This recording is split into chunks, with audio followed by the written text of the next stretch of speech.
Hello नमस्ते welcome to my first mini vlog. यो चाहिँ मेरो फर्स्ट मिनी भ्लग हो।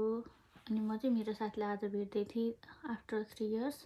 ऊ र म चाहिँ उषाकामसँगै पढेको अनि एकअर्कालाई वेलकम गर्दै थियौँ। हामी चाहिँ म चाहिँ इबाराकी आएको छु अनि उसको साथीहरू पनि आएर रहेछ। मलाई थाहा थिएन, ऊ मात्र आउँछ जस्तो लागिरहेको थियो। अनि हामी भेट्यौँ, एकछिन गफ पनि गऱ्यौँ। उसको साथीहरूसँग इन्ट्रोडक्सन भयो, अस्मिता बिनुसँग। अनि हामी गफ गर्दै थियौँ, यतिकै गफसफ गऱ्यौँ। अनि बाटोमा हिँडिरहेको थियौँ, अचानक प्लान भइरहेको थियो भोलि घुम्न जाने भनेर। अनि भोलि चाहिँ हामी कहाँ जान्छौँ म एकैछिनमा भनिहाल्छु है त गाइज।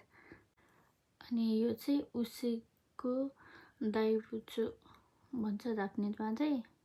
यो चाहिँ बुद्धको टेम्पल हो, जापानको अलिक सबसे ठुलो टेम्पल रहेछ। अनि हामी त्यहाँ जाने भयौँ। अनि फिट चेक गर्ने भन्ने कुरा भयो। त्यहाँ भएर फिट चेक भनेर हामी चाहिँ जुत्ताहरू देखाइरहेको थियौँ, आउटफिटहरू पनि देखाउँदै थियौँ। पालै पालो रमाइलो गरिरहेको थियौँ जोस्। अनि उसले फर्स्टमा मेरो साथीले देखाए आफ्नो ड्रेस, अनि बिनुले, अनि थर्ड नम्बरमा चाहिँ म, त्यो पछि हाम्रो ग्याङको मेन होस्ट मेरो साथी अनु टुङटुङ गर्दै नाच्दैछ। ऊ चाहिँ रमाइलो भइरहेछ। हामी एकछिन टिकट यसो हल्लायो पनि। अनि अब चाहिँ म तपाईँहरूलाई सिकाउन जाँदैछु। जापानमा चाहिँ मन्दिर जाँदाखेरि नेपालमा जस्तो शुद्ध भएर जानुपर्छ भनेर हामी घरबाट नआउँछौँ नि, यहाँनिर त्यस्तो हुन्छ। अनि हात सात धुने गर्ने, अनि त्यसलाई त्यसो राख्ने। यो चाहिँ मैले स्कुल पढ्दा सिकाएको थिएँ। अनि हामी यहाँ मन्दिर जाने भयौँ, भित्र जाँदैछौँ। अनि म चाहिँ आफ्नै कपाल हेरेर वा कस्तो राम्रो देखेको मेरो कपाल भन्दै थिएँ, साथीले जिस्काइरहेको थिएँ है। अनि त्यो पछि भित्र जाँदै थियो, मैले त त्यो पैसा चढाउने ठाउँ थियो कि, मैले त बिर्सेछु। अनि म त एक्साइटेड भएर पुरा उता गएर ढुक्दै थिएँ।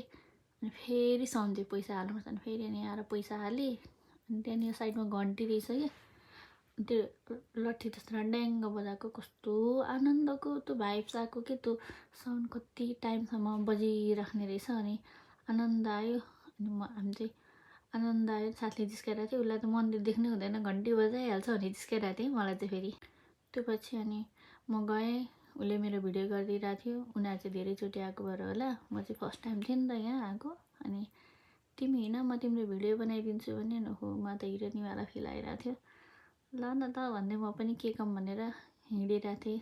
रमाइलो लागिरहेको थियो मलाई चाहिँ। जोस् फर्स्टचोटि थियो नि त, कति टाइमपछि यसरी घुम्नु आएको। अनि माइन्ड पनि फ्रेस भइरहेको थियो। अनि मन्दिर देखेँ, त्यहाँ धुप बाल्छु भनेर भने। अब मैले धुप नबाल्ने त कुरै भएन। म एकदम भगवान्प्रति आस्था भएको मान्छे।